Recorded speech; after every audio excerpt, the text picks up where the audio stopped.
Tidak ada orang yang tidak bernyala-nyala ketika bertemu dengan Tuhan. Setiap kali kami berjumpa dengan Engkau, kami tidak akan pernah biasa. Selalu ada yang baru, selalu ada yang baru, selalu ada yang baru. Dan hari ini ada yang baru, hari ini ada yang baru, hari yang baru. Terpujilah nama Tuhan. Berikan tepuk tangan yang meriah bagi Allah kita. Kita mau bermazmur bagi Dia. Kita mau memuji namanya. Yeay, come on. Semuanya bertepuk tangan bagi Allah kita. Sebab Dia Tuhan Allah kita. Yeay, come on, come on, come on. Tepuk tangan Dia, come on.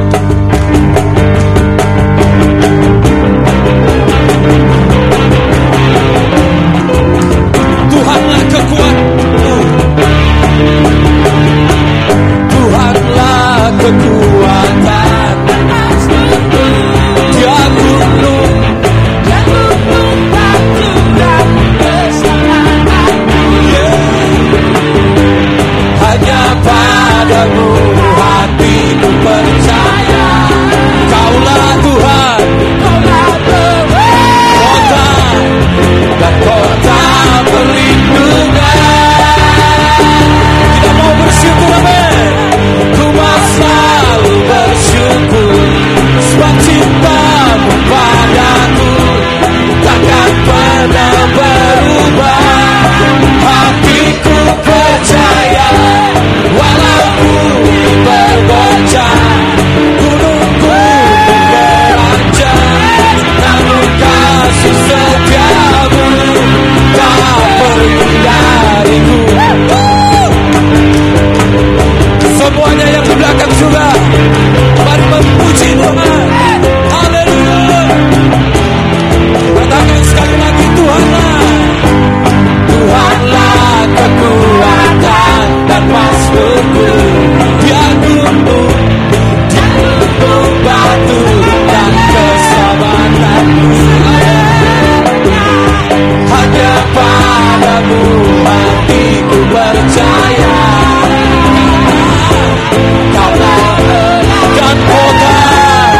Dan kota perlindungan. Ku pasrah, lambaikan tanganmu, sebab cintamu padaku takkan pernah berubah. Hatiku percaya, walau bumi bergoncang, gunung-gunung beranjak, namun kasih setiamu dariku. Hati kita tetap percaya kepada Dia, amin. Walau beranjak, gunung bergoncang, tetap Dia di hati kita, amin. Katakan sekali lagi, Tuhanlah, Tuhanlah kekuatan dan mazmurku. Dia gunung batu keselamatanku. Hanya padamu Tuhan, hanya padamu hatiku percaya. Kaulah benar dan kota.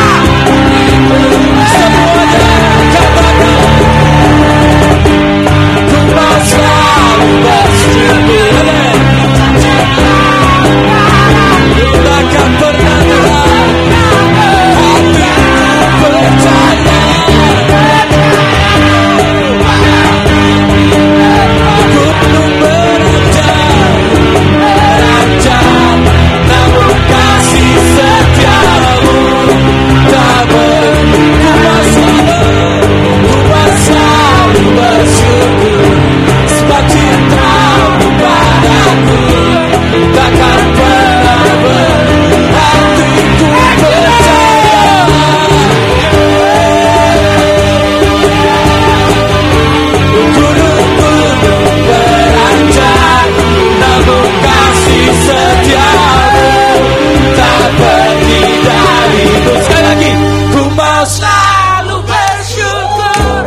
sebab cintamu padaku takkan pernah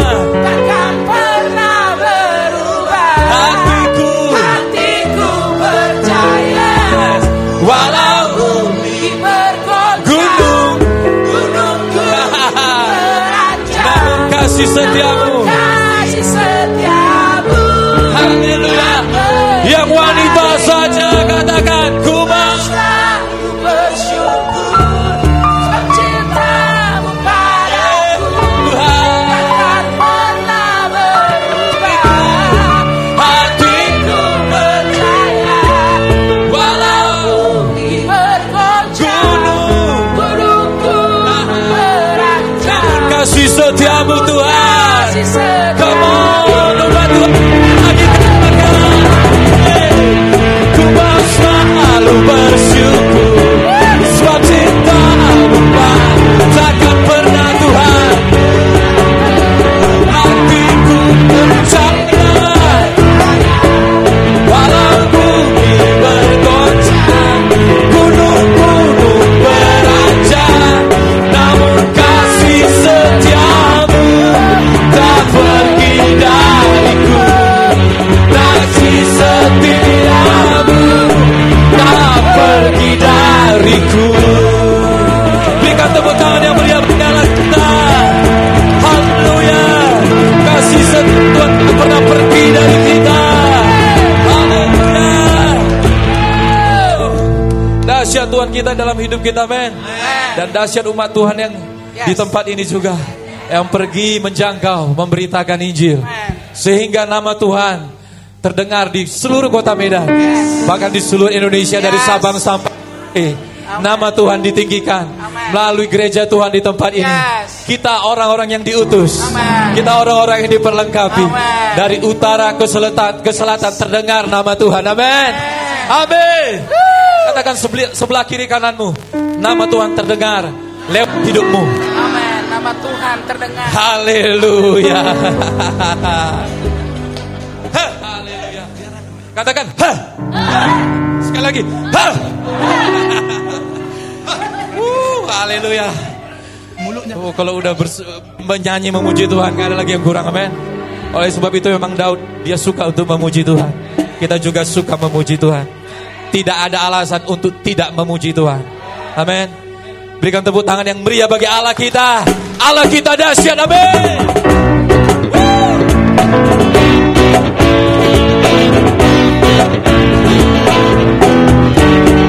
Namamu terdengar Tuhan, dari utara sampai ke selatan, dari Sabang sampai Merauke, namamu dimuliakan. Katakan, dari utara ke selatan, terdengar pujian bagi Allah. Dari barat sampai ke timur, nama Yesus disanjung. Dari pulau lembah-lembah,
dahsyat. Dahsyat berkuasa. Seluruh bumi sujud. Sekali lagi. Allahku dahsyat. Allahku dahsyat berkuasa. Seluruh bumi sujud menyembah. Tinggikan nama-Mu. Allahku dahsyat berkuasa. Seluruh bumi sujud menyembah. Tinggi lagi. Allahku dahsyat berkuasa. Seluruh bumi sujud menyembah. Tinggikan Allahku. Allahku dahsyat berkuasa. Seluruh bumi sujud menyembah. Tinggikan nama-Mu. Tinggikan nama-Mu. Tinggikan nama-Mu. Allahku dahsyat.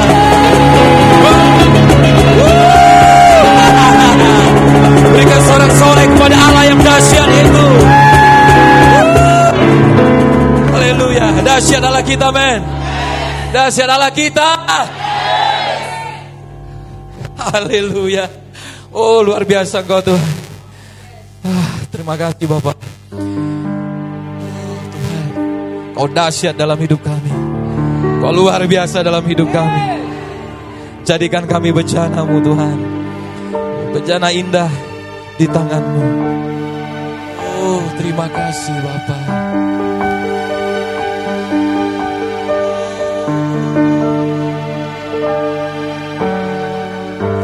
Mengiring-Mu Tuhan. Mengiring-Mu Tuhan. Mengiring-Mu Tuhan. Dalam segenap hidup kami. Melakukan kehendak-Mu. Melakukan agenda-Mu Tuhan. Mengiring-Mu Tuhan. Mengiring-Mu.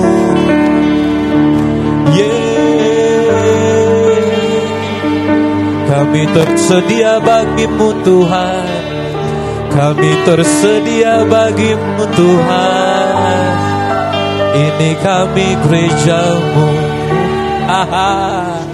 Syakadabali kadabarabakana marabakadaba. Oh, rabakana marabakana masyakadaba. Shikadabali kadabarabakadaba. Oh, rabakana marabakabali kadabakadaba.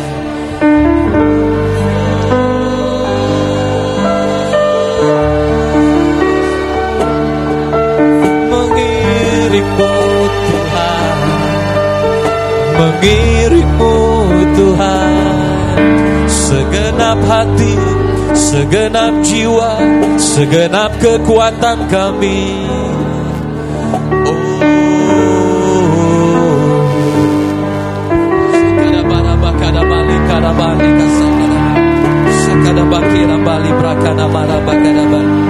Shandira bakana mane breke de be kadaba. Shandira bakana marabaka da bale breke da ma. Shandira bakana bale kada marabaka da ba. Shandira bakana marabaka da bale braka da baraba. Oh rabakana marabaka de be. Shandira bakana ba. Ina masandere be.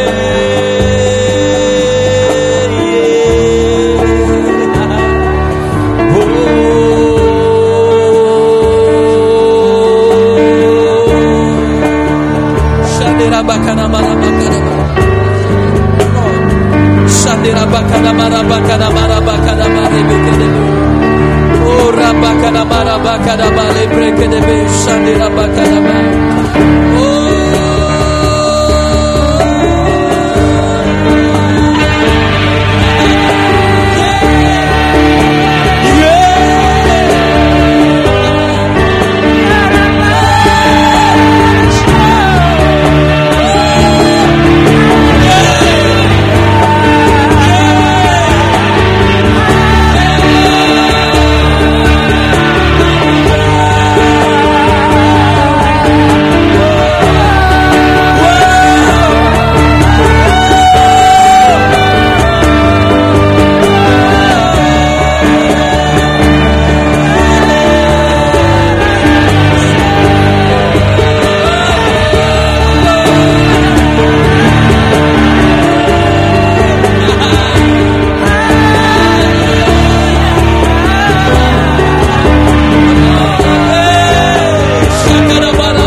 hadirat-Mu, ku menyembah-Mu.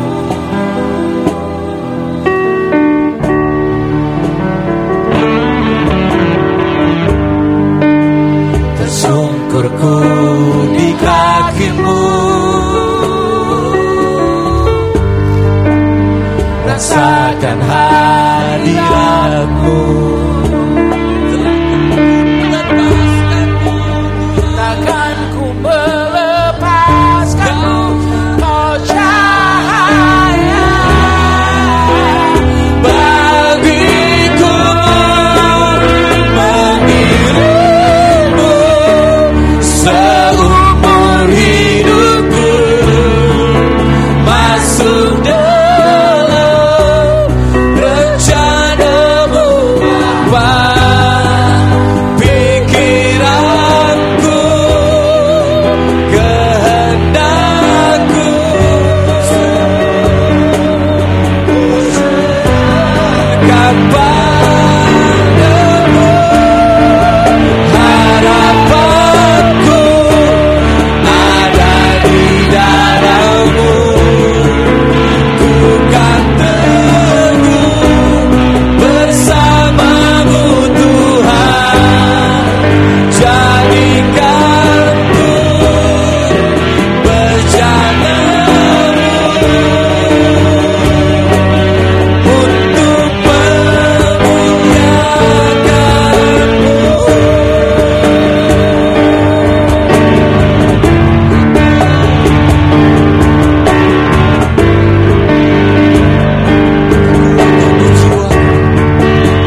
sekarang. Hanya Kau yang bisa buat itu. Biarkan hatimu terhubung dengan tahta sekarang. Sebab di tahta ada yang segala yang kita butuhkan. Sebab di tahta ada segala yang kita perlukan. Apa yang Kau perlukan ada pada Bapa kita. Mari datang ke tahta, mari datang ke tahta.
kuasa darah anak domba yang terus mengalir menguduskanku, menguduskan umat-Mu. Aku mengangkat tangan bukan karena kebolehanku. Aku mengangkat tangan di hadapan kekudusan-Mu bukan karena kebaikanku, tapi iman kepada korban Kristus. Dan aku berkata, ya Tuhan, kepadamu, setiap kami yang hadir, ya Tuhan, menerima dari tahta hari ini. Sebab rumah ini terhubung dengan tahta, terhubung dengan sorga, terhubung dengan hati Bapa. Di mana ada hadirat Allah, di sana berkat ada, di sana terobosan ada, di sana kejelasan ada, di sana kekudusan ada, di sana ada clarity, pengertian, pemahaman.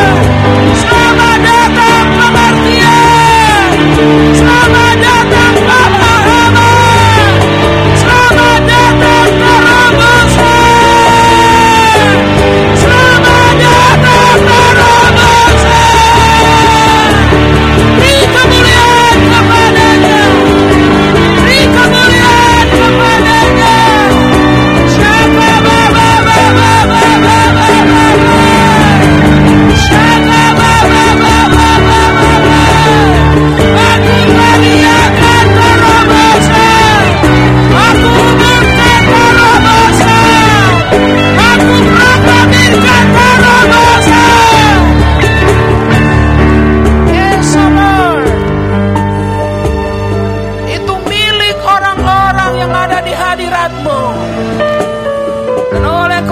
Kristus, kami selalu beroleh keberanian datang ke tahta dan meminta apa yang kami perlukan demi tujuan dan agendamu ya Tuhan.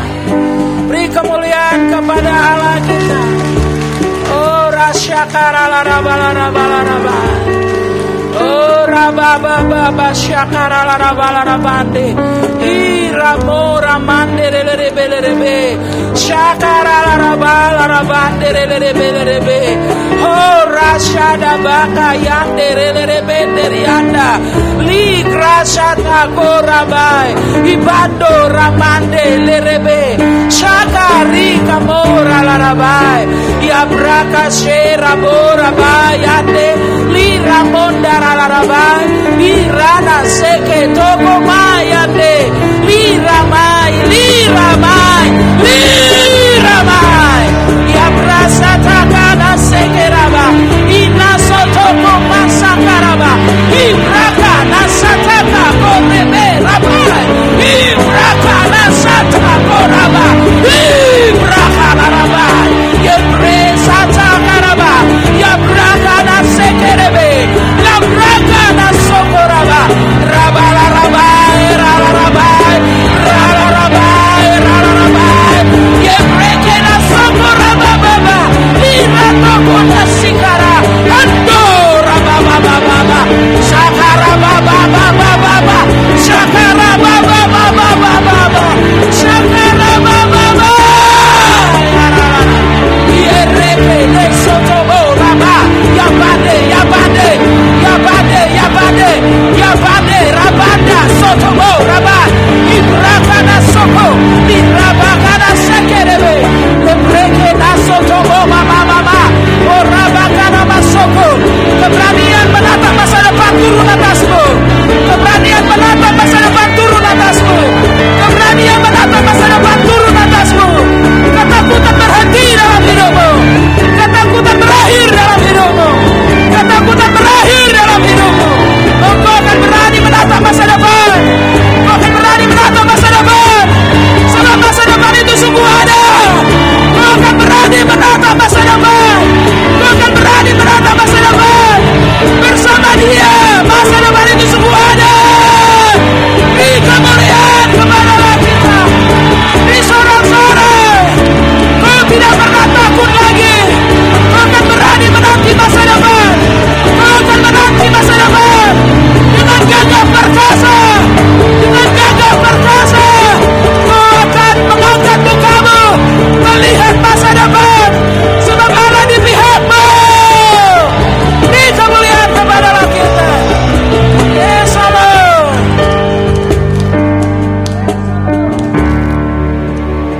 Aku mau sampaikan kepadamu, kau tidak akan takut lagi menunggu masa depan. Allah mengangkat ketakutan dari dirimu. Ada harapan melihat masa depan, karena Dia di pihakmu. Dia di pihakku. Keberanian kita bersama Dia. Keberanian kita bersama Dia. Keberanian kita di dalam Dia. Haleluya. Haleluya. Beri kemuliaan kepada Tuhan kita. Kau tidak akan pernah tunduk lagi. Kau tidak pernah tertunduk lagi. Oleh apapun kau tidak akan pernah tertunduk lagi. Sebab keberanian melihat masa depan itu sungguh ada. Sungguh ada. Yes, Lord. Thank you, God. Beri kemuliaan kepadanya. Beri kemuliaan kepadanya. Kau akan begitu saja berani menampaki hari-hari ke depan. Ada beberapa orang di antaramu untuk mengingat masa depan saja sudah takut hari ini. Tapi Allah kita baik. Allah kita baik. Beri kemuliaan kepada Allah kita yang baik itu. Beri kemuliaan kepada Allah kita yang baik itu. Kau tidak lagi dibayangi ketakutan. Ketakutan menyingkir. Ketakutan menyingkir. Ketakutan menyingkir. Bayang-bayang masa lalu menyingkir. Bayang-bayang masa lalu menyingkir. Song-songlah hari depan. Song-songlah hari depan. In the name of Jesus. Kau akan melihat, ya Tuhan, aku begitu saja menanti-nantikan hari esok. Karena ada beberapa di antaramu takut bahkan melihat hari esok. Tetapi aku berkata kepadamu, bersama Dia kita lebih dari pemenang. Mulai hari ini berjalanlah bersamanya. Mulai hari ini berjalanlah bersamanya. Tidak ada orang yang kalah bersamanya. Kemenangan di pihak kita, sebab Allah di pihak kita. Aku melihat banyak lembaran-lembaran hitam yang diangkat dari kepala kita oleh bayang-bayang ketakutan. Mungkin engkau gak tahu lagi mengapa kau takut, karena setan menaruh itu dalam pikiranmu. Tetapi sejak hari ini kau akan beria-ria bersama Dia. Kau akan beria-ria bersama Dia. Dan kakimu akan sangat lincah. Kakimu akan sangat lincah. Kakimu akan sangat ringan menggenapi rencananya. Sekali lagi beri kemuliaan kepada Allah kita yang melakukannya di tengah-tengah kita. Hanya Dia yang dahsyat, hanya Dia yang besar, hanya Dia yang perkasa. Haleluya. Amin Tuhan. Umatmu akan berlari begitu rupa. Umatmu akan berlari begitu kencang, sebab tidak ada dosa dan beban yang merintangi. Di rumahmu di Sion, selubung perkebunan diangkat. Di rumahmu di Sion, selubung perkebunan diangkat. Di rumahmu di Sion, yang adalah sukacita abadi. Terpujilah namamu ya Tuhan. Hanya Tuhan Yesus yang bisa mengerjakan itu. Sebab Engkau sudah mengalahkan maut ya Tuhan. Terima kasih Bapa. Biarkan Bapakku berdoa. Saturasi ini Tuhan, atmosfer ini Tuhan, ada di atas kepala kami sepanjang kami mendengar firman-Mu, sehingga tidak ada halangan dari diri kami untuk berkata, let it be done to us according to your word. Tidak ada halangan, tidak ada hambatan, tidak ada rintangan dari pikiran kami untuk berkata, biarkan itu terjadi padaku menurut perkataan-Mu. Terima kasih ya Tuhan. Ya Tuhan, kami tidak hidup oleh masa lalu, kami hidup oleh firman. Kami tidak hidup dibayang-bayangi masa lalu. Sekelam apapun itu, kami hidup sekarang dan hidup dari firman sekarang. Beri kemuliaan kepada Tuhan kita. And Tuhan, thank you Lord. Terima kasih Tuhan. Terpujilah namamu. Dalam nama Yesus orang-orang mengasihi Tuhan bersama-sama berkata, amin. Saya ingin melanjutkan apa yang saya sampaikan minggu-minggu yang lalu secara berturut-turut, yaitu mengenai perbuatan baik. Saya akan memasuki nomor 3 tentang perbuatan baik.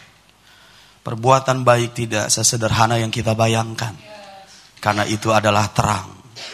Di dalam terang Allah menjadikan segala sesuatu menjadi baik, lebih baik dari yang kemarin, sehingga menjadi sangat baik. Bisa paham? Dan perbuatan baik itu adalah doa, itu yang pertama.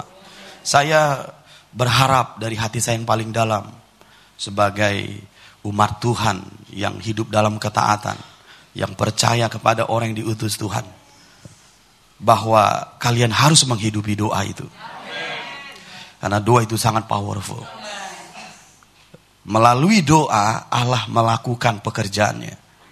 Mengapa bisa begitu? Karena itulah prinsip perbuatan baik. Melalui perbuatan baikmu Allah melakukan, Allah bekerja untuk mendatangkan hal-hal yang baik. Melalui doa, melalui memberitakan Injil. Ini dua hal yang saya rindu kita tiap-tiap hari lakukan. Dan mari kita lihat tiap-tiap hari juga akan ada hal-hal yang baik. Lebih baik lagi, sehingga menjadi sangat baik. Bisa mengerti maksud saya? Mungkin kalian pernah mengingat statement-statement saya seperti ini.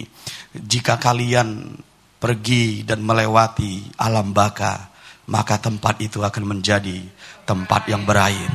Jadi pergilah ke tempat-tempat yang seperti ini dengan perbuatan baikmu. Maka tempat itu akan menjadi tempat yang berair. Bukan tempat mendung, tempat duka cita, tapi tempat yang bisa ditanami oleh benih dan menjadi tuaian. Karena tempat itu berair. Jika engkau pergi ke padang gurun, maka tempat itu akan menjadi taman Eden. Kemanapun kau pergi, tempat itu akan menjadi lebih baik. Melalui apa, Papa? Yang pertama doa, yang kedua memberitakan Injil. Kalau terus menerus engkau melakukan itu, percayalah tiap-tiap hari akan semakin baik. Kalau kau bersyafaat untuk keluargamu, besok akan baik. Besoknya lagi akan lebih baik. Sebab Allah bekerja melalui doamu. Kalau kau pergi memberitakan Injil, maka masyarakat di sekitarmu, kota di sekitarmu, domainmu dan seterusnya itu akan menjadi lebih baik. Lebih baik. Bisa mengerti maksud saya? Nah, saya ingin membagikan nomor 3 tentang perbuatan baik. Mari kita lihat dulu dari 2 Timotius pasal yang ke-3. Kita mulai dari situ untuk kita menemukan apa perbuatan baik nomor 3. Di 2 Timotius pasal yang ke-3. 2 Timotius pasal yang ke-3 ayat pertama kita mulai sampai ayat yang ke-9. Ketahuilah bahwa pada hari-hari terakhir akan datang masa yang sukar. Saudara tahu kapan hari-hari terakhir? Masa kita. Masa kita termasuk adalah masa yang disebut hari-hari yang terakhir. Nah, kalau kita lihat di situ, katanya adalah masa yang sukar. Nah, masa yang sukar ini kenapa, saudara? Apakah karena masa itu masa krisis ekonomi, krisis yang lain? Kalau dari penjelasan Paulus, bukan itu penyebab dari masa-masa yang sukar. Di masa kita ini maksud saya. Paulus menjelaskannya di ayat yang kedua, kita akan menemukan mengapa masa-masa kita di hari-hari terakhir disebut masa-masa yang sukar. Mari kita baca ayat yang kedua. Manusia akan mencintai dirinya sendiri dan menjadi hamba uang. Mereka akan membual dan menyombongkan diri. Mereka akan menjadi pemfitnah. Mereka akan berontak terhadap orang tua dan tidak tahu berterima kasih. Tidak mempedulikan agama, tidak tahu mengasihi, tidak mau berdamai, suka menjelekkan orang, tidak dapat mengekang diri, garang, tidak suka yang baik, suka mengkhianat, tidak berpikir panjang, berlagak tahu, lebih menuruti hawa nafsu daripada menuruti Allah. Secara lahiriah mereka menjalankan ibadah mereka, tetapi pada hakikatnya mereka memungkiri kekuatannya. Jauhilah mereka itu. Mengapa ini disebutkan Paulus, saudara, sebagai masa-masa yang sukar? Karena kalau kita lihat tipikal orang-orang yang ditulis Paulus di sini sebenarnya adalah orang-orang yang memang melakukan hal-hal yang sudah lama kita lihat. Bukan hanya masa kita ini aja. 5 tahun, 10 tahun, 20 tahun yang lalu juga seperti ini orang. Dari mana kacamata Paulus melihat ini masa-masa yang sukar? Bahkan sekarang di dunia sana lebih banyak lagi yang seperti ini. Kau akan menemukan masa-masa yang sukarnya di mana, saudara? Bisa mengerti maksud saya? Nah, masa-masa yang sukar itu karena begini, saudara. Ini sebenarnya adalah orang-orang percaya. Paulus sedang menceritakan orang-orang percaya. Kalau orang-orang percaya sudah hidup seperti ini, maka ini disebut masa yang sukar. Mengapa bisa begitu? Kalau kita lihat, saudara, di Mazmur pasal 11. Mari kita lihat dulu. Mazmur pasal 11. Ayat yang ketiga. Kenapa ini menjadi masa yang sukar? Karena ini dilakukan oleh orang-orang percaya. Makanya dikatakan di situ mereka beribadah tapi memungkiri kekuatannya. Nah, mari kita lihat dulu di Mazmur pasal 11. Sudah sampai? Ayat yang ketiga. Kita baca bersama-sama.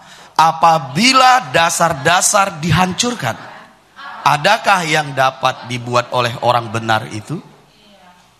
Saudara, apa di sini yang disebutkan kitab Mazmur? Dasar-dasar. Apabila dasar-dasar dihancurkan, apakah yang dapat dibuat oleh orang benar itu? Jawab saya. Memang gak ada hadiahnya. Saya takut kalian menjadi familiar tentang hadiah. Maka ini pertanyaan gak ada hadiah dulu. Apa yang dimaksud di sini dasar-dasar? Apabila dasar-dasar dihancurkan, dasar bumi kah? Dasar apa? Apa yang dapat dibuat oleh orang benar itu kalau dasar-dasar ini dihancurkan? Saudara mau tahu apa dasar-dasar ini? 1 Timotius pasal yang ketiga.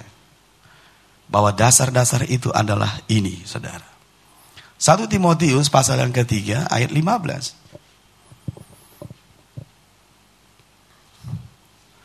Jadi jika aku terlambat, sudahlah engkau tahu bagaimana orang harus hidup sebagai keluarga Allah, yakni jemaat dari Allah yang hidup, tiang penopang dan dasar kebenaran. Jadi dasar-dasar di sini adalah jemaat Allah. Kalau jemaat Allah tidak hidup dalam kebenaran, kemana orang benar pergi? Saudara bisa bayangkan? Ambil contoh praktis seperti ini. Kalau kau haus, kemana kau pergi? Ke tempat yang ada airnya. Jadi bayangkan kesusahanmu. Di saat kau harus, kau pergi ke tempat yang ada air, nggak ada air. Itu sangat menyesakkan. Itu sangat menyakitkan. Bagaimana kalau kau lapar sekali? Lalu kau pergi ke tempat yang ada makanan, tapi tidak kau temukan makanan. Itu sangat menderita, saudara. Ketika orang benar pergi ke tempat yang benar, tapi tidak ada kebenaran, itu sangat menyesakkan. Itulah masa yang sukar. Pada saat dasar-dasar ini dihancurkan, pada saat jemaat Allah yang adalah tiang penopang, dasar kebenaran yang bisa dicontoh bagaimana itu orang yang hidup dalam kebenaran, tidak hidup dalam kebenaran, kemana mereka mau pergi? Jemaat Allah adalah dasar-dasar itu. Atau gereja. Makanya Paulus berkata saat orang percaya hidup seperti ini, maka muncullah masa-masa yang sukar. Kalau orang-orang dunia dari dulu memang begitu. Orang-orang dunia yang tidak percaya kepada Tuhan dari dulu memang begitu. Tapi kalau orang dunia ditemukan di gereja, saudara. Saudara bisa bayangkan kemana lagi kita mau pergi? Mencari kebenaran. Saat dasar-dasar dihancurkan, kemana orang benar pergi? Ini menjadi sangat menyesakkan dan disebut masa-masa yang sukar. Kalau saya menyimpulkan dari 2 Timotius ini, ada 5 tipe mencintai di situ. Yang pertama, mencintai diri sendiri. Yang kedua, mencintai uang. Yang ketiga, mencintai kekerasan. Gak mau berdamai. Dendam, membalas. Makanya kita lihat di situ banyak sekali orang-orang yang membalas, memberontak, melawan. Ini orang-orang yang mencintai kekerasan. Bisa mengerti? Nggak mau mengampuni. Yang keempat, mencintai hawa nafsu. Hawa nafsu adalah hal yang harus dia lakukan. Nggak bisa dia tolak, kan dia mencintainya. Yang kemudian mencintai agama. Apa maksudnya ini? Mencintai denominasi. Sehingga terjadi perpecahan. Aku yang paling baik, aku yang paling benar dari mereka. Ini membuat situasi menjadi sulit dan sukar. 5 tipe mencintai di sini. Untuk bisa kita lebih menyimpulkan. Mencintai diri sendiri. Egonya. Aku yang terpenting, aku yang harus menjadi pusat perhatian dan lain sebagainya. Ini mencintai diri sendiri, tidak mau dirugikan. Bisa paham maksud saya? Mencintai uang, ini lagi lebih banyak lagi, saudara. Mencintai kekerasan, mencintai hawa nafsu, mencintai agama. Ini dihidupi, dilakukan orang-orang benar, saudara. Saat dasar-dasar ini dihancurkan, saat orang benar tidak hidup dalam kebenaran, itulah masa-masa yang sukar. Saudara, saya mau kita mulai memperhatikan begini. Kenapa ini muncul di tengah-tengah kita di masa-masa ini? Bagaimana ini mulanya menjadi orang percaya itu menjadi hidup seperti ini? Saudara mau tahu mulanya itu dari mana? Yesus berkata, itu dimulai dari sini, saudara. Mari kita buka Matius pasal yang ke-24. Karena ini juga bicara tentang masa-masa akhir. Ayat 10, mari kita lihat. Ini adalah perumpamaan Tuhan Yesus tentang masa-masa akhir. Jadi kita akan menemukan apa penyebab orang-orang benar bisa hidup seperti yang kita sebut tadi. Kita mulai dari Matius pasal 24 ayat yang ke-10. Sudah sampai? Gak apa-apa ya, gak banyak bercanda dulu ya. Karena saya mencoba, cuman saya belum menemukan katanya. Maklumlah saudara ya. Dari sononya itu orang yang serius saudara. Ini pun udah ada banyak kemajuan ini saudara. Udah banyak kemajuan. Saya kalau lihat di YouTube, saya kadang bertanya, itu sayakah itu gitu. Oke, baiklah, itu topik minggu depan aja. Matius 24 ayat 10, sudah sampai? Nah lihat, dan banyak orang akan murtad. Nah kalau murtad ini orang percaya sebelumnya. Bisa mengerti? Nggak pernah orang yang tidak percaya disebut murtad. Orang yang percaya tapi tidak percaya lagi. Berbalik. Bisa mengerti? Dan banyak orang akan murtad. Dan mereka akan saling menyerahkan dan saling membenci. Berarti ini orang percaya dong. Bisa mengerti? Paulus menuliskannya di 2 Timotius pasal 3. Yesus menuliskannya di Matius pasal 24. Paham maksud saya? Ayat 11. Banyak nabi palsu akan muncul dan menyesatkan banyak orang. Dan karena makin bertambahnya kedurhakaan, maka kasih kebanyakan orang akan menjadi dingin. Bisa mengerti? Nah kalau kita lihat ayat 10, ayat 11 sampai ayat 12, kita menemukan penyebabnya itu dimulai dari munculnya nabi palsu.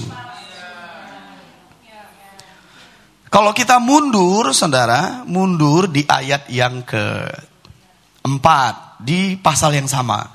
Jawab Yesus kepada mereka, waspadalah supaya jangan ada orang yang menyesatkan kamu. Ini peringatan Tuhan mengawali perumpamaannya tentang masa-masa akhir tadi. Masa-masa yang sukar tadi. Waspadalah supaya kamu jangan disesatkan. Ayat yang ke-5, sebab banyak orang akan datang dengan memakai namaku dan berkata, akulah Mesias, dan mereka akan menyesatkan banyak orang. Jadi orang-orang percaya ini mengikuti orang yang salah. Yang kita sebut nabi palsu. Yang saya mau sorot lagi adalah begini, siapa nabi palsu ini? Nabi palsu ini adalah orang-orang yang benar sebelumnya, yang menjadi penyampai firman Tuhan, tapi berubah di tengah jalan.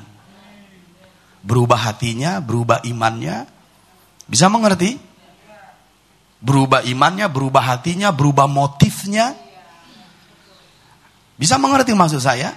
Sehingga dia tidak lagi seperti yang sebelumnya. Siapa contohnya ini? Mari kita lihat dulu di 2 Timotius pasal 4. Bisa mengikuti saya?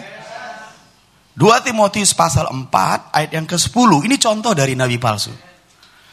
2 Timotius pasal 4 ayat yang ke-10. Sudah sampai? Karena Demas telah mencintai dunia ini. Ada berapa tipe mencintai yang kita tulis tadi? Mencintai diri sendiri, mencintai uang, mencintai kekerasan, mencintai hawa nafsu, dan mencintai agama. Denominasi maksudnya. Bisa paham? Nah, Demas di sini mencintai dunia dan meninggalkan aku. Siapa Demas ini? Teman sekerja dari Paulus. Jadi penyampai firman sebelumnya. Pemimpin, saudara. Pelayan Tuhan. Tapi di tengah jalan berubah. Jadi nabi palsu ini bukan nabi yang sebelumnya tidak percaya, tidak benar. Bukan, dia pelayan Tuhan. Dia penyampai firman. Dia pemimpin. Tapi kemudian di tengah jalan, dalam perjalanan pelayanannya dan panggilannya, dia mencintai dunia. Mencintai diri sendiri, mencintai uang, mencintai hawa nafsu. Di sini ditulis, Demas mencintai dunia. Nah, lihat, bagaimana kita menyatakan kalau Demas itu seperti yang tadi, nabi palsu. Ayat selanjutnya, kalimat selanjutnya maksud saya. Ia telah berangkat ke Tesalonika. Ngapain? Tesalonika di situ adalah jemaat Allah ada di situ, saudara. Di Tesalonika. Bisa mengerti maksud saya? Jadi dia menjadi penyampai firman yang berubah. Bisa paham? Berubah hatinya, berubah motifnya, berubah hidupnya, tapi dia tetap menyampaikan firman. Bisa mengerti? Ke jemaat Allah di Tesalonika. Saudara bisa bayangkan, jemaat itu bisa tersesat. Kalau jemaat itu tersesat, apa yang terjadi? Hidup mereka juga akan berubah. Imannya akan berubah. Cara hidupnya juga akan berubah. Karena engkau akan seperti yang kau ikuti. Maka muncullah jemaat yang mencintai dunia juga. Bisa amin dengan panjang. Ketika dasar-dasar dihancurkan, kemana orang benar pergi? Itulah masa yang sukar. Tapi puji Tuhan. Mengapa saya sebut puji Tuhan? Engkau akan tahu apa solusi dari semua ini. Perbuatan baik. Paulus berkata di 2 Timotius pasal yang ketiga. Mari kita lihat kembali lagi ke 2 Timotius pasal yang ketiga. Apa solusinya supaya kita tidak seperti ini? 2 Timotius 3 ayat yang ke-10. 2 Timotius 3 ayat yang ke-10. Tetapi engkau telah mengikuti ajaranku. Berarti dia tidak seperti yang tadi. Ayat 1 sampai 5 yang kita baca itu. Dia tidak mengikuti dunia. Dia tidak mencintai dunia. Dia mengikuti Paulus. Dia mencintai Tuhan. Bisa paham maksud saya? Tetapi engkau telah mengikuti ajaranku, cara hidupku, pendirianku, imanku, kesabaranku, kasihku, dan ketekunanku. Ayat 11 lagi. Engkau telah ikut menderita penganiayaan dan sengsara seperti yang telah kuderita di Antiokhia dan di Ikonium dan di Listra. Semua penganiayaan itu kuderita dan Tuhan telah melepaskan aku daripadanya. Jadi engkau telah mengikuti apa? Ajaranku, cara hidupku, pendirianku, imanku, kesabaranku, kasihku, ketekunanku, dan penderitaanku. Bisa paham? Dia tidak seperti ayat 1 sampai ayat 5 tadi. Karena dia mengikuti seseorang. Bisa paham maksud saya? Dia mengikuti cara hidupnya, ajarannya, ketekunannya, kesabarannya, dan juga penderitaannya. Nah, lanjut dulu. Ayat yang ke-12. Memang setiap orang yang mau hidup beribadah di dalam Kristus Yesus akan menderita aniaya. Sedangkan orang jahat dan penipu akan bertambah jahat. Mereka menyesatkan dan disesatkan. 14. Tetapi hendaklah engkau tetap berpegang pada kebenaran yang telah engkau terima dan engkau yakini. Dengan selalu mengingat orang yang telah mengajarkannya kepadamu. Ingatlah juga bahwa dari kecil engkau sudah mengenal kitab suci yang dapat memberi hikmat kepadamu dan menuntun engkau kepada keselamatan oleh iman kepada Kristus Yesus. Segala tulisan yang diilhamkan Allah memang bermanfaat untuk mengajar, untuk menyatakan kesalahan, untuk memperbaiki kelakuan dan untuk mendidik orang dalam kebenaran. Dengan kuat ayat 17 bersama-sama. Dengan demikian tiap-tiap manusia kepunyaan Allah diperlengkapi untuk setiap perbuatan baik.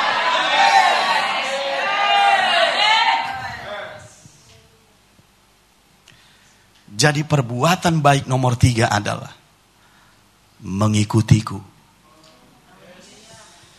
Mengikuti orang yang diutus Tuhan.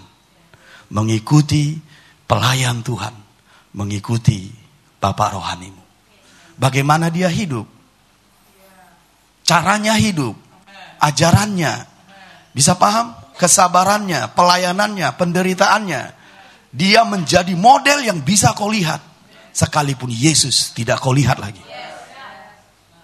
Bisa paham? Dengan mengikutinya, dengan menjadikannya model untuk kau hidupi, hidup itu adalah perbuatan baik.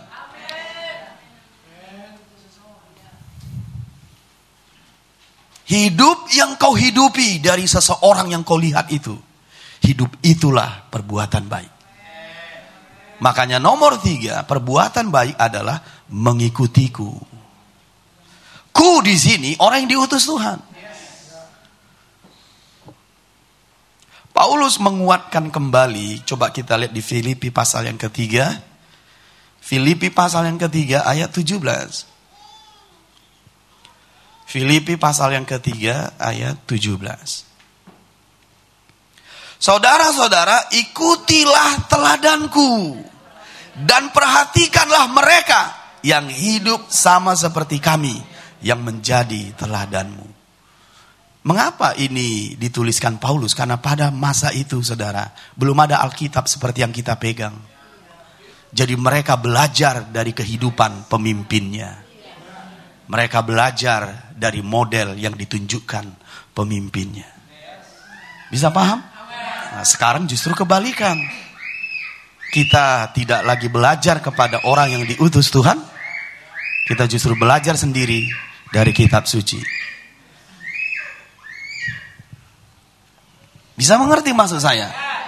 Tapi semula tidak seperti itu. Seseorang itu menunjukkan bagaimana Yesus hidup.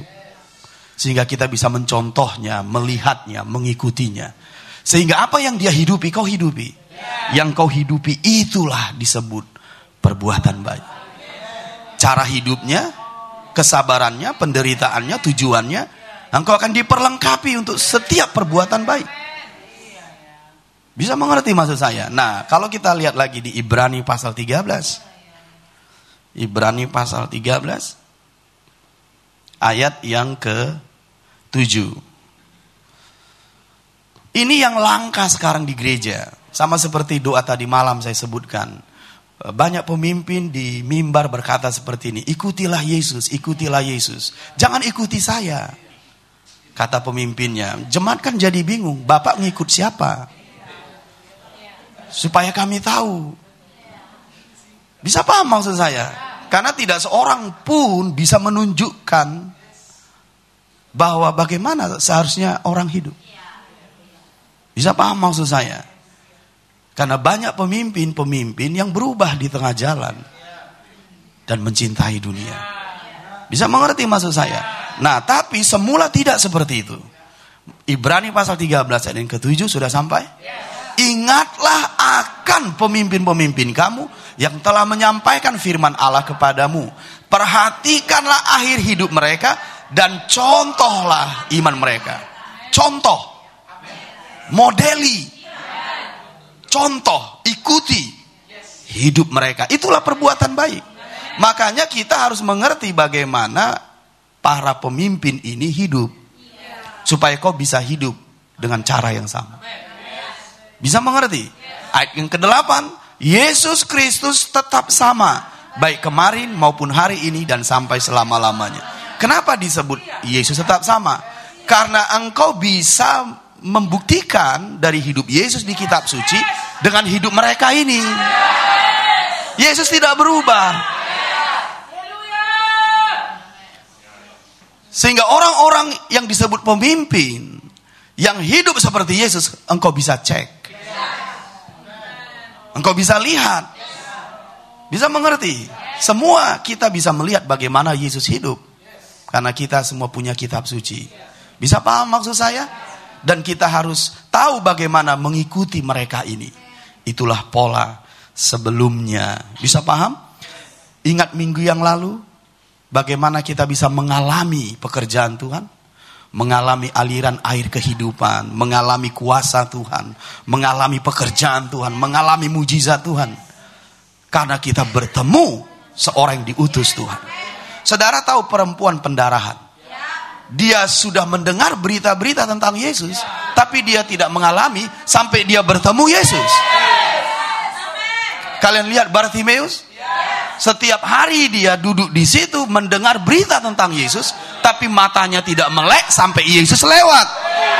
Jadi kalau anak manusia datang, adakah dia menemukan iman di bumi?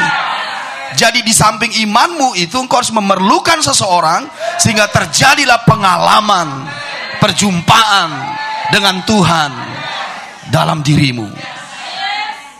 Nah, sekarang yang ketiga, tambah lagi bahwa untuk kita bisa mendapatkan, menemukan perbuatan baik, nomor 3 Engkau harus menemukan seseorang supaya kau bisa mengikuti hidupnya. Bisa paham maksud saya? Kita kembali ke 2 Timotius pasal yang ketiga. Ini menjadi tantangan bagi gereja di masa-masa akhir. Menemukan seseorang yang hidup seperti Tuhanmu, seperti Yesus. Bisa paham? Yang tidak mencintai dirinya sendiri, yang tidak mencintai uang, yang tidak mencintai kekerasan, yang tidak mencintai hawa nafsunya, dan tidak mencintai denominasi. Bisa paham? Tubuh Kristus itu tidak terpecah-pecah. Tubuh Tuhan hanya satu, namanya gereja. Bisa paham maksud saya? Nah, kalau kita kembali dulu ke 2 Timotius pasal yang ketiga, saya mau kita betul-betul menyadari bagaimana Paulus menuliskan, menasihatkan kita supaya kita terluput dari masa-masa yang sukar. Engkau harus bisa hidup dalam perbuatan baik dengan mengikuti seseorang. Yang indahnya tahu, kalau engkau bisa hidup seperti ini, engkau justru bisa mengubah menjadi baik. Lebih baik, menjadi sangat baik. Jadi perbuatan baik dengan mengikuti seseorang justru memberi dampak yang besar. Di kotamu, di keluargamu, dimanapun kau berada. Bisa mengerti? Sebab perbuatan baikmu akan dipakai Tuhan untuk bekerja bagi orang-orang di sekitarmu. Bisa paham? Kembali ke ayat yang ke-10. Tetapi engkau telah mengikuti ajaranku, cara hidupku, pendirianku, imanku, kesabaranku, kasihku, dan ketekunanku. Bisa paham? Ayat yang ke-11, penderitaanku. Bisa mengerti? Jadi engkau mengikuti hidupku, tujuanku, imanku, semuanya. Kalau kita pakai bahasa pendeknya apa? Engkau telah mengikutiku. Engkau telah mengikutiku. Hidup yang kuhidupi, engkau hidupi lagi. Itulah perbuatan baik. Kalau kau pergi ke keluargamu, ke domainmu, ke masyarakat, engkau akan menjadikan hal-hal yang baik di sekitar. Bisa paham? Katakan dunia memerlukan terang. Dunia memerlukan garam. Engkaulah terang dan garam itu. Bisa mengerti? Melalui apa kita berfungsi sebagai terang dan garam? Melalui perbuatan baik, melalui doa, melalui memberitakan Injil, melalui hidup seperti Bapa rohanimu. Para pemimpin yang mengikuti Tuhan. Makanya Paulus berkata, mari kita lihat di 1 Korintus pasal 11. 1 Korintus pasal 11. Ayat yang pertama. 1 Korintus 11 ayat yang pertama. Jadilah pengikutku, sama seperti aku juga menjadi pengikut Kristus. Ini yang benar. Ikut Yesus, jangan ikut saya, itu gak benar.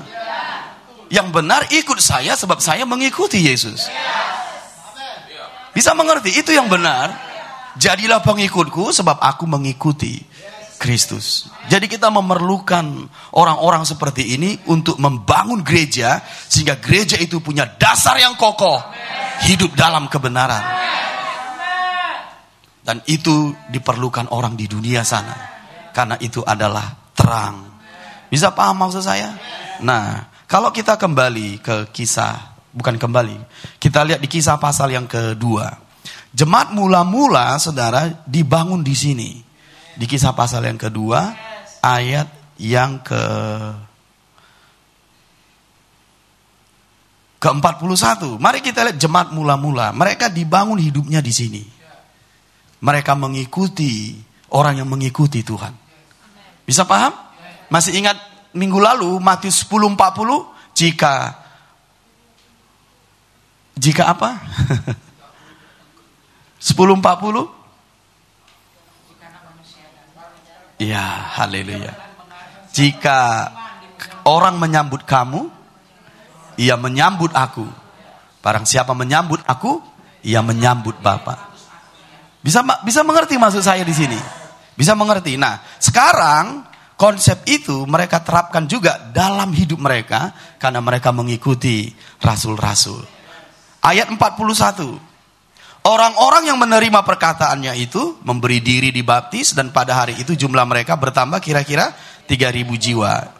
Mereka bertekun dalam pengajaran rasul-rasul dan dalam persekutuan, Dan mereka selalu berkumpul untuk memecahkan roti dan berdoa. Di situ disebut pengajaran rasul-rasul. Tadi malam saya sebut apa ini?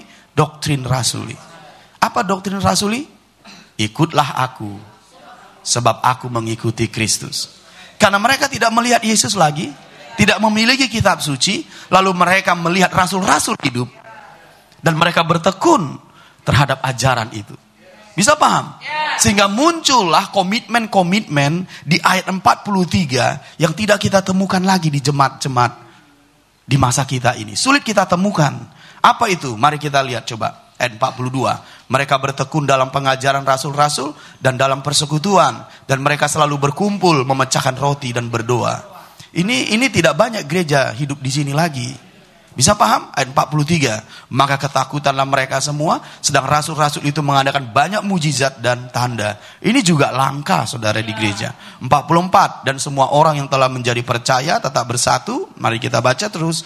Dan segala kepunyaan mereka adalah kepunyaan bersama. Ini lebih langka lagi, saudara, ya. Ini lebih langka lagi.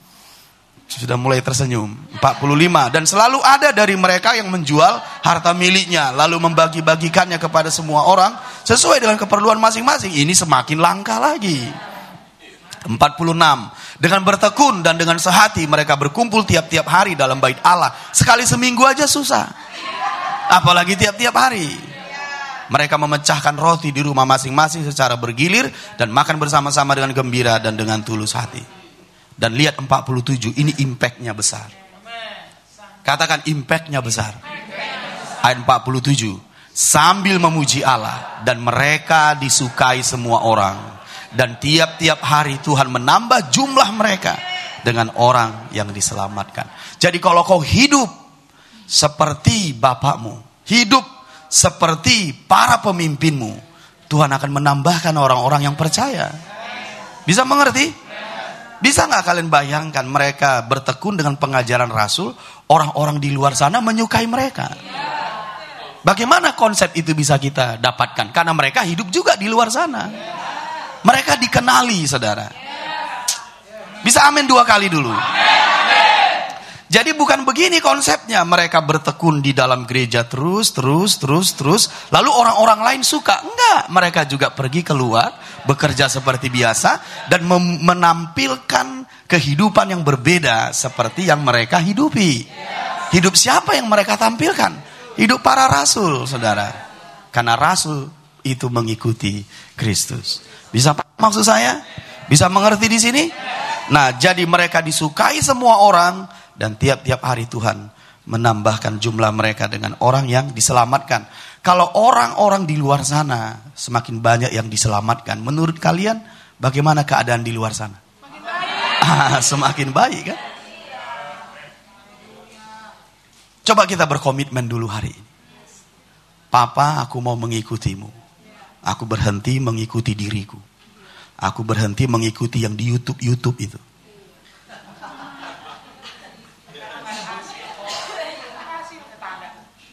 Bisa paham?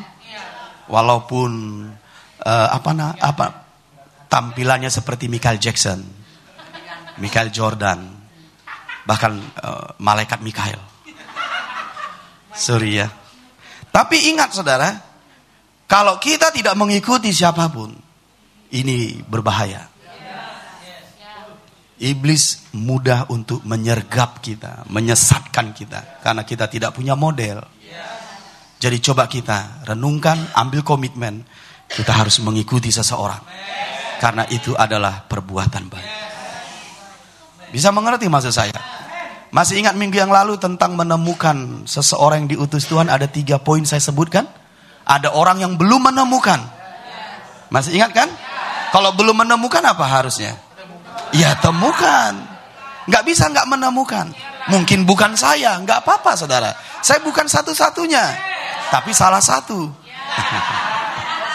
Papa, apa buktinya kok salah satu? Kalianlah. Kalau enggak saya satu-satunya, mana mungkin kalian duduk di sini?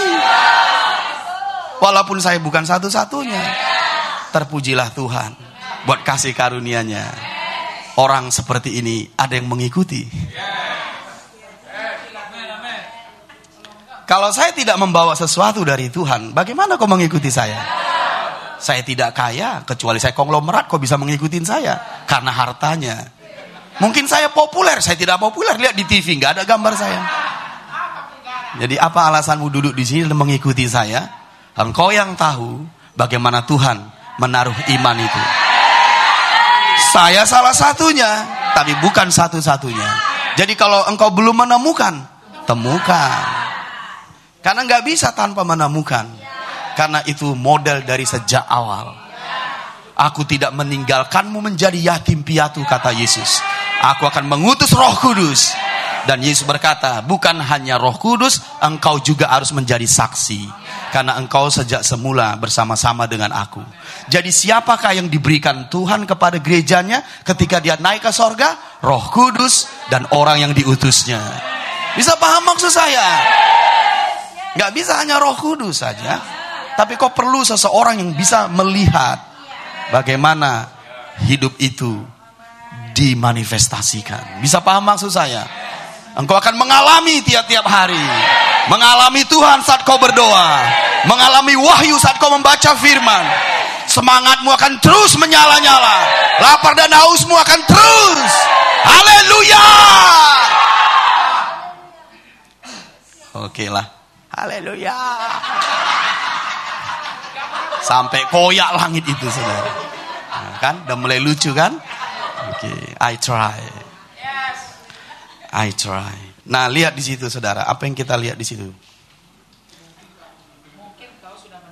Iya, belum menemukan. Yang kedua apa?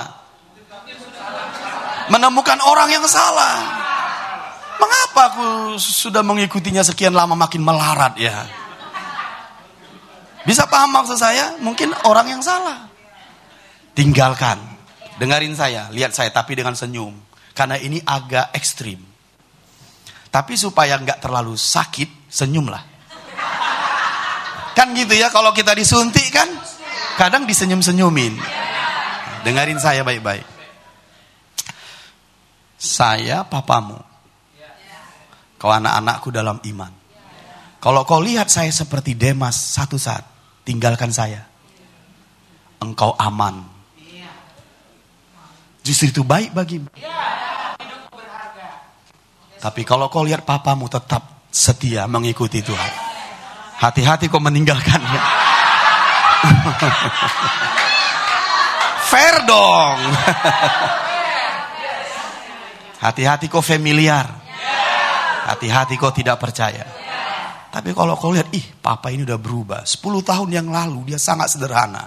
Sekarang mewah-mewah kali. Sepatunya dari Itali. Bajunya dari Spanyol. Gaya rambutnya kayak Cristiano Ronaldo. Sepatunya warna-warni. Oh papa, dari mana kau turun belakangan ini? Kau berubah. Kau berubah. Kau berubah. Sayonara papa. Aku akan berdoa lagi dan menemukan orang yang diutus Tuhan. Tindakanmu tepat. Jangan tertuduh. Karena kalau ikat janji, katakan ikat janji. Salah satu mati, dia bebas dari ikatan itu. Sama seperti kita ikat janji. Kalau saya meninggalkan Tuhan, kau bebas meninggalkan saya. Bisa paham maksud saya? Jadi kalau kau lihat papamu seperti Demas, satu saat dalam nama Yesus itu tidak terjadi. Kau boleh meninggalkannya. Tapi kalau papamu tetap setia, tetap menunjukkan model, tetap tidak berubah, hati-hati kau meninggalkan. Oke, baiklah. Kan? Senyum kan? Fair dong. Jadi bukan hanya saja saya, kalian juga dong. Bisa paham maksud saya? Oke. Jadi mari kita kembali ke awal. Apa itu? Perbuatan baik itu adalah dengan mencontoh hidup orang-orang yang disebut pemimpin, yang disebut pelayan Tuhan, Bapak rohanimu. Hidupnya itu kalau kau bawa keluar sana, kau akan disukai orang. Itu Kisah pasal 2. Kau akan disukai bosmu, kau disukai tetanggamu. Sekalipun tetanggamu itu nggak ada orangnya. Ya Pak Febri yang bilang, yang di ujung katanya. Ya saya ikutin dia saja yang di ujung. Saya bilang. Tahu hidup yang disukai orang? Mau tahu hidup yang disukai orang? Disukai temanmu, disukai bosmu, disukai tetanggamu, disukai orang tuamu. Hidup seperti Bapak rohanimu. Karena itu contoh dari hidup Yesus sendiri. Kau akan disukai. Orang akan mengikutimu dan pergi ke tempatmu berada. Di mana kau berada? Di rumah Tuhan. Mereka akan pergi ke sana. Mudah sekali untuk membawa orang datang kepada Tuhan. Dengarin Papa.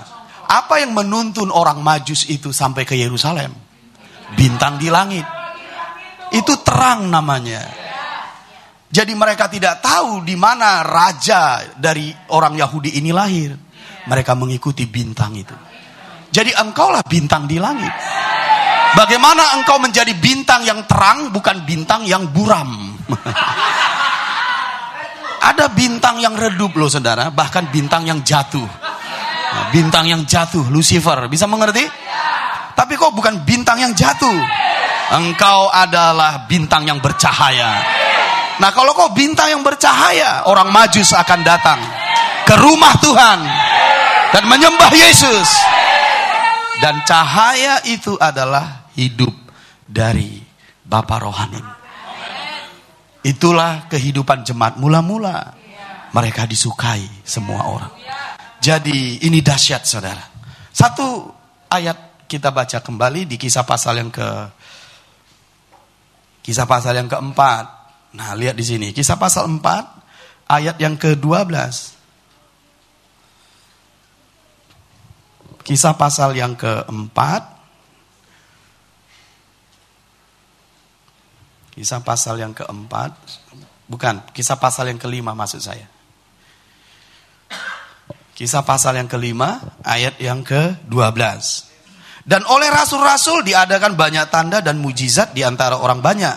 Semua orang percaya selalu berkumpul di serambi Salomo dalam persekutuan yang erat. Katakan selalu berkumpul. Apakah ini sulit bagi kita? Tidak. Oke, 10 orang yang menjawab. Pantasan yang lain jarang hadir ya. Karena hanya 10 orang yang selalu hadir. Ayat 13, orang-orang lain tidak ada yang berani menggabungkan diri kepada mereka. Kenapa enggak berani? Ayat selanjutnya menjelaskan, kalimat selanjutnya. Namun mereka sangat dihormati orang banyak. Karena mereka hidup seperti rasul-rasul. Mereka hidup seperti rasul-rasul. Jadi kalau kau hidup seperti Bapak rohanimu, engkau akan disukai, engkau akan dihormati. Katakan gelap, tidak pernah. Sama sekali tidak pernah menang terhadap terang. Kejahatan sama sekali tidak pernah menang terhadap kebaikan. Katakan sifat jahat, gelap, tidak pernah menang melawan perbuatan baik. Engkau akan sangat dihormati dan disukai. Bisa amin dulu 2 kali. Ya. Itulah pohon tarbantin kebenaran. Bisa pengerti maksud saya? Nah, jadi jemaat mula-mula, mari kita lihat dulu, kita baca dulu sampai selesai. Ayat yang ke-14, nah lihat di sini, 14. Dan makin lama, makin bertambahlah jumlah orang yang percaya kepada Tuhan, baik laki-laki maupun perempuan. Saudara bisa lihat dampak dari engkau menghidupi hidup Bapak rohanimu, orang-orang ditambahkan. Katakan disukai, dihormati, dan orang-orang bertobat.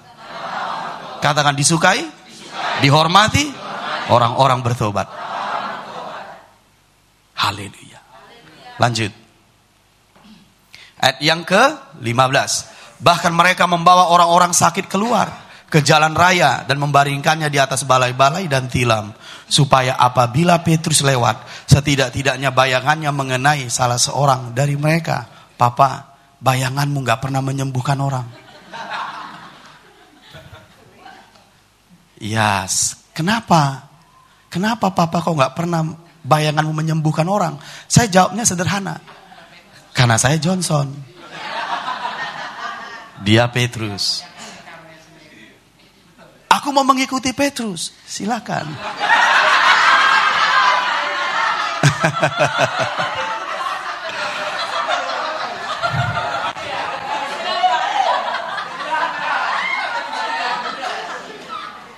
Itu baik bagimu.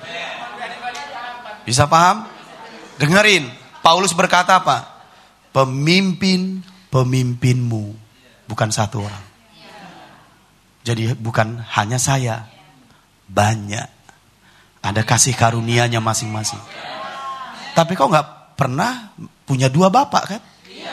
Siapa di sini anak dua bapaknya? Enggak kan? Bisa paham maksud saya? Oke, ini yang tertawa ini maksudnya apa ini sekarang? Ada papa di tempat kami sana. Mungkin kau salah dengar itu. Atau salah menemukan. Bisa mengerti maksud saya? Katakan amin. Ayat yang ke-16. Mari kita lihat. Dan juga orang banyak dari kota-kota di sekitar Yerusalem datang berduyun-duyun. Wow, dahsyatnya Tuhan. Kalau anak-anakku ini di dalam ruangan ini bisa hidup seperti papanya, Medan akan kita impact. Indonesia yang baru akan datang. Keluargamu akan datang. Teman-temanmu akan datang. Berduyun-duyun. Haleluya. Karena perbuatan baik adalah terang. Dan gelap tidak pernah menang melawan terang. Kalahkan kejahatan dengan perbuatan baikmu. Dengan doa, dengan memberitakan Injil dan hidup seperti Bapak rohani. Ini senjata-senjata kebenaran. Ayo mari take over kotamu, take over keluargamu. Sangat sederhana doktrin ini. Kau tinggal menghidupinya. Nggak terlalu rumit, asal kau menghidupinya. Lanjut dulu ayat yang ke-16. Dan juga orang banyak dari kota-kota di sekitar Yerusalem datang berduyun-duyun, serta membawa orang-orang yang sakit dan orang-orang yang diganggu roh jahat. Dan mereka semua disembuhkan. Dengarin Papa, yang lama mengikuti Papa di sini, coba jawab saya. Apa kasih karunia kesembuhan di rumah ini? Masih ingat? Kalau kau datang di ibadah, terus menerus datang di ibadah, dan kau mendengarkan firman di hatimu dengan rasa lapar dan haus, firman itu akan menyembuhkanmu di tempat dudukmu. Jadi saya bukan seperti Petrus yang bayangannya bisa menyembuhkan orang.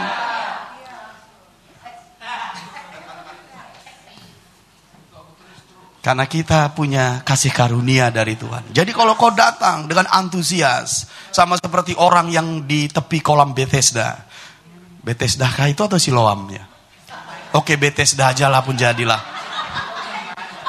Gak apa-apa kan? Itu gak menjadikanmu meninggalkan saya kan?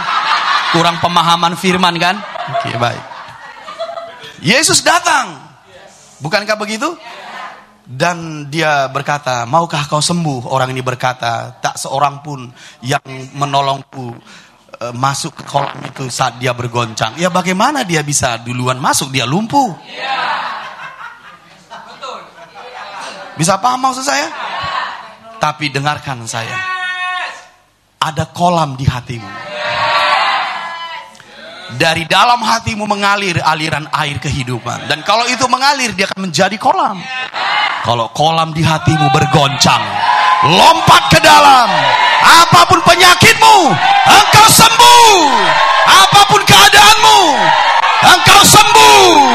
Sembuh demi nama Yesus. Dengerin saya. Dengerin. Saya menyatakan ini seperti ini. Siapapun kalian di ruangan ini, dengerin saya. Mungkin pada saat engkau lapar dan haus dari rumah datang dan duduk, Tuhan, aku mau mengalami ini. Engkau serius mendengarkan firman dan kau percaya. Saat engkau merasakan di hatimu ini jamahan roh, kalau kau merasakan kau melompat, berteriak, itu akan menjadi cara dari engkau dipulihkan, disembuhkan, sekalipun kau lumpuh di situ. Haleluya. Karena firman itu material. Datang seperti itu. Katakan kanan kiri, itu kasih karunia di rumah ini. Apapun keadaanmu, engkau akan sembuh. Engkau akan dipulihkan. Asal kolam di hatimu bergoncang oleh firman Tuhan. Haleluya. Jadi goncang pundaknya, bilang, jadi bukan bayangan papa menyembuhkan.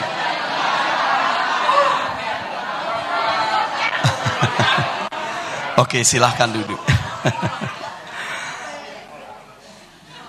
Susah kan? Haleluya.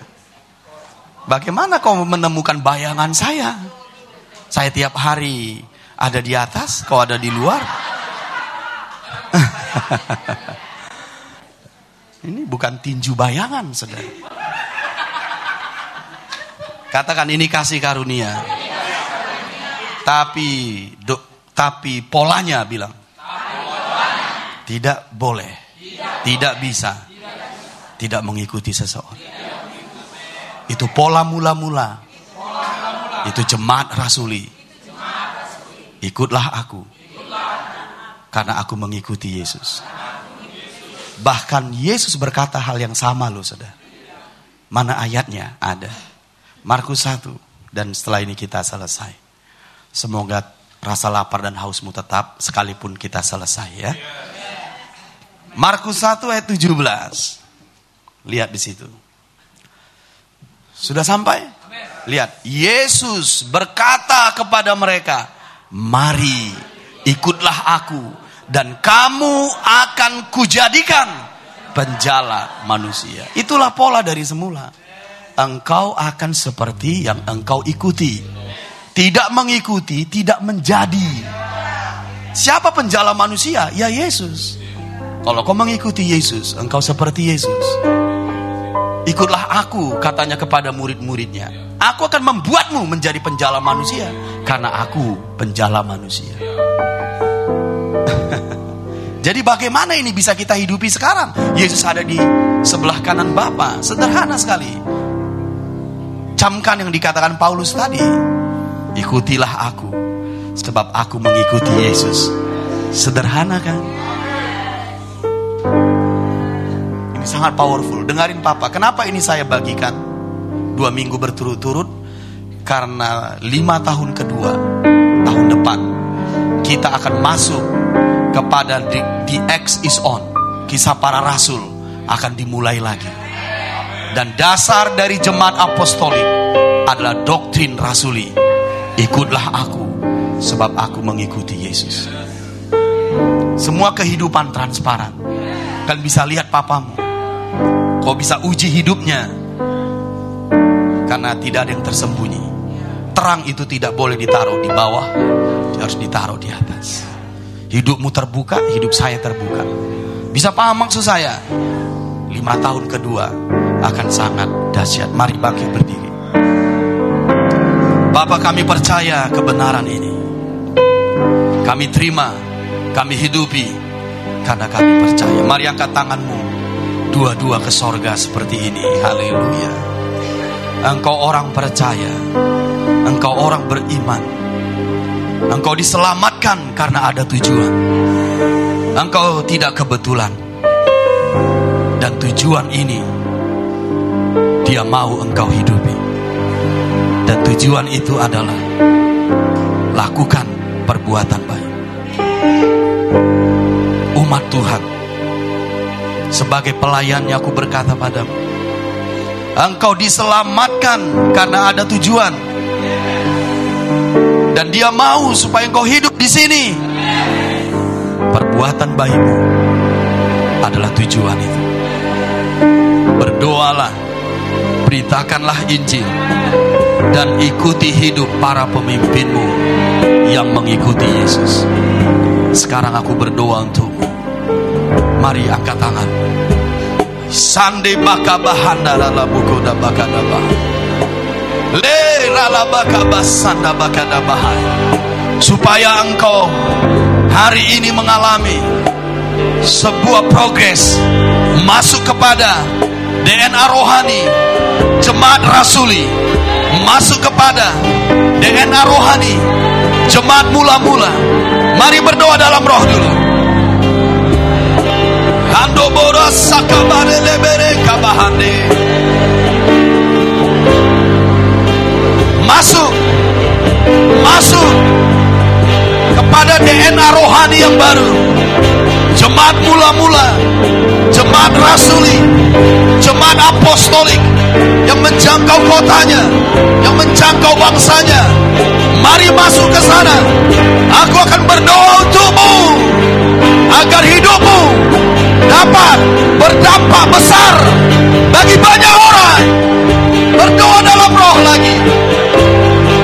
Percaya kepada orang yang diutusnya, engkau akan menerimanya. Di dalam nama Yesus, mari berdoa.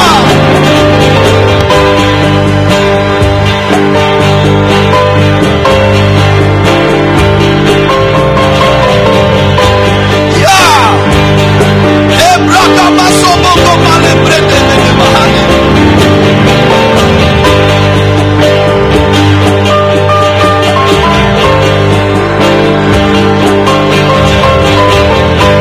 Engkau hari ini berbeda, ya berbeda. Ada DNA rohani yang baru, ada DNA rohani yang baru turun atasmu. Menjelma menjadi jemaat apostolik, menjadi jemaat mula-mula, menjadi jemaat rasuli yang berdampak bagi kota, bagi bangsa, bagi banyak orang. Ayo berdoa dalam roh. Terimalah. Letra soboboko babahane. Pengurapan itu ada di sini. Kasih karunia itu ada di ruangan ini. Angkat tanganmu, berdoa dalam roh. Amin.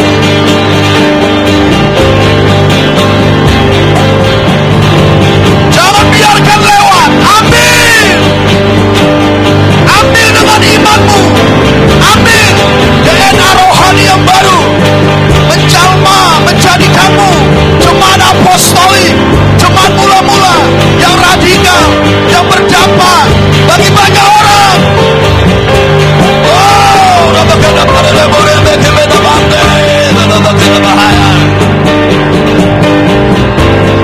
Bisa lebih kuat lagi. Ayo, come on, lebih kuat doanya.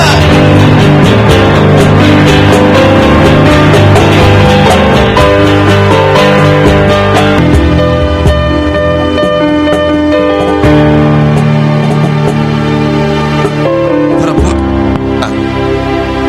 buat pekerjaannya yang ajaib, pekerjaannya yang nyata bagi kita di ruangan ini.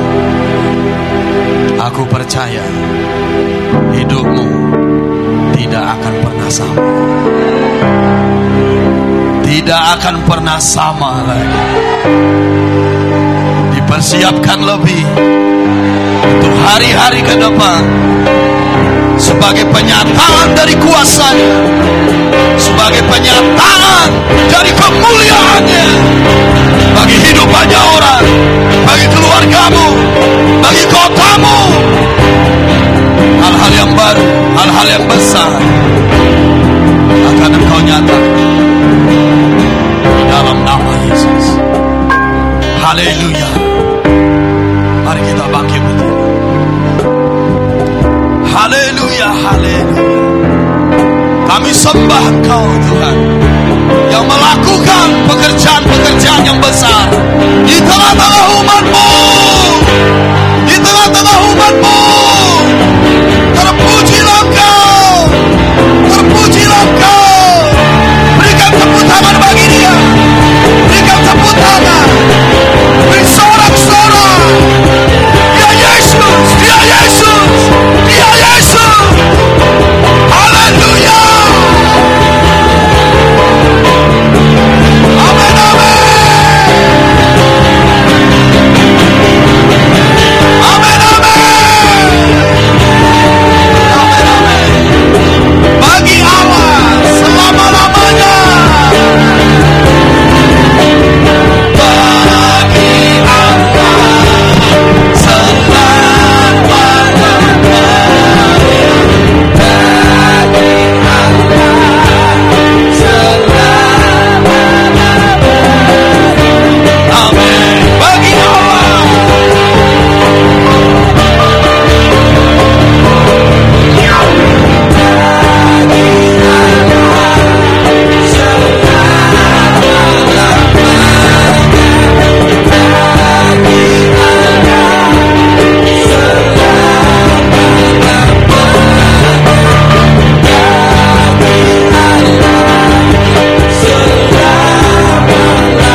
kasih untuk apa yang kau letakkan barang-barang sorga dalam hidup kami hari ini.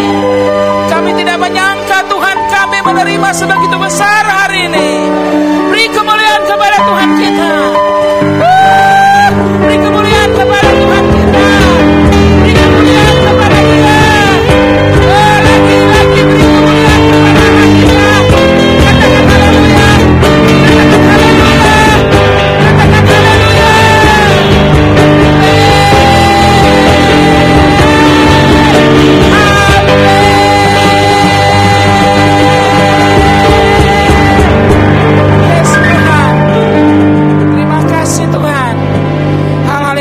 Sedang datang.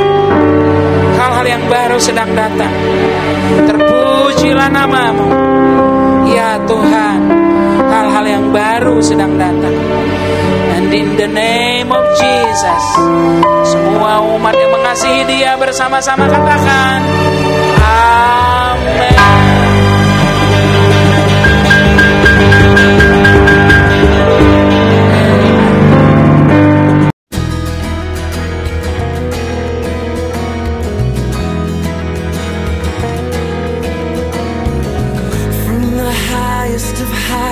To the depths of the sea, creation's revealing Your majesty. From the colors of fall to the fragrance of spring, every creature unique in the song that it sings, all exclaiming uncontainable. You place the stars in the sky and You know them by name. You are amazing, God. All powerful, untamable. Awestruck we fall to our knees as we humbly proclaim You are amazing, God.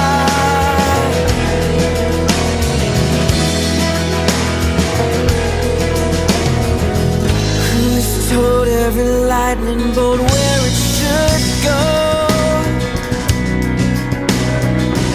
or seen heavenly storehouses laden with snow. Who imagined the sun and gives source to its light, yet conceals it to bring us the coolness of night. None can fathom, indescribable, uncontainable. You place the stars in the sky and You know them by name. You are amazing, God. All powerful, untamable. Awestruck we fall to our knees as we humbly proclaim You are amazing, God. You are amazing, God.